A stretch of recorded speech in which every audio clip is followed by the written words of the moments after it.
कोई दिक्कत है मेरा जी? कोई दिक्कत है? क्या दिक्कत है बताइए? कोई दिक्कत है तो बताइए। बोलिए बोलिए मणिमराज जी बोलिए। आज नहीं बोलिएगा तो कब बोलिएगा? बोलिए बोलिए, हम लोग साथ हैं। बोलिए कुछ नहीं होगा मणिमराज भाई, हम मणिमराज जी कुछ बोलिए। आप गरीबों कुछ बोलिए मणिमराज भाई। प्रॉपर डॉक्यूमेंटेशन है, घटना की स्थल का कहाँ है, घटना की तिथि कहाँ की है, बिना वारंट के ये गिरफ्तार कर रहे हैं। तो बहुत सारी चीजों को उजागर किया, तो लगातार इनको पुलिस को जो है तो यहाँ जज साहब और न्यायालय के द्वारा फटकार लग रही है। अब आगे देखिए क्या क्या राजनीतिक शिकार हो रहे हैं मणिमराज जी? अभी उस पर राजनीतिक बात बाद में करेंगे। अभी जो कानूनी प्रोसेस है वो समझिए। ये बात है कि घटना स्थल मुजफ्फरपुर, लड़की रह रही है दिल्ली, तो फिर उत्तर प्रदेश में केस कैसे हो सकता है? और केस होता है जब FIR नीचे कीजिए ना सब लोग माइक। और FIR में वो कहते हैं कि हम शादी कर लिए, तो फिर रेप का इल्जाम कैसे लग सकता है?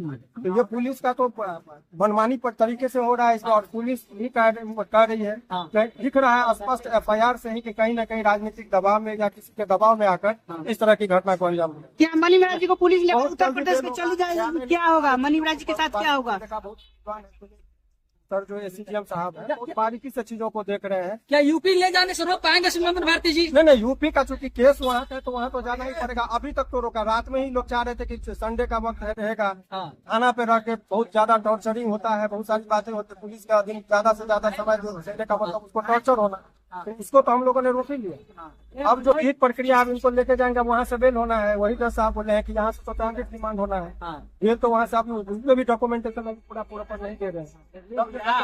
उसके बाद की बात अभी बताएंगे। फिर अभी चल रहा है हम लोग का बहस। वारंट गिरफ्तारी किया गया आपका आरोप है? बिना वारंट के, हालांकि इनका कहना कि कॉग्निजेबल ऑफेंस, लेकिन अगर कोई शादीशुदा हो तो पत्नी रेप का इल्जाम नहीं लगा। वो अनेकों जगह वो खुद कहती है पिता के शादीशुदा थी। तो 376 में चूंकि इनको गिरफ्तारी एक दिन के लिए भी वो कह रहे कि हमारे ऊपर ऐसा दबाव है, इलेक्शन का टाइम है, वो बहुत लोग हिंदू मुस्लिम कार्ड खेलेंगे, तो जबरदस्ती का एक राजनीतिक कारणों से भी कभी कभी ऐसा होता है। इस केस में जितना भी डॉक्यूमेंट्स है सारे डॉक्यूमेंट्स त्रुटिपूर्ण। इनके पास कोई कागज ही नहीं है। कल रात से ये ट्रांजिट रिमांड के लिए घूम रहे हैं बिना कागज के। तो सारा चीज का दूध और पानी का पानी। तो क्या है, बिहारी होने का सजा मिला मणिमराज को या मुसलमान होने का सजा मिल रहा है? देखिए कहीं अभी वो तो जो केस है, वो केस में तो अभी जिस हिसाब से आरोप है उस आधार पर जाति और धर्म के आधार पर नहीं कहा जा सकता है। लेकिन पुलिस कहीं न कहीं धर्म के आधार पर किसी के न किसी के दबाव में भी आके इस तरह का कभी कभी कार्रवाई करती है। त्रुटिपूर्ण कागज इनका कंडक्ट बहुत बयां कर रहा है कि कहीं न कहीं अनियमितता बढ़ती जा रही है।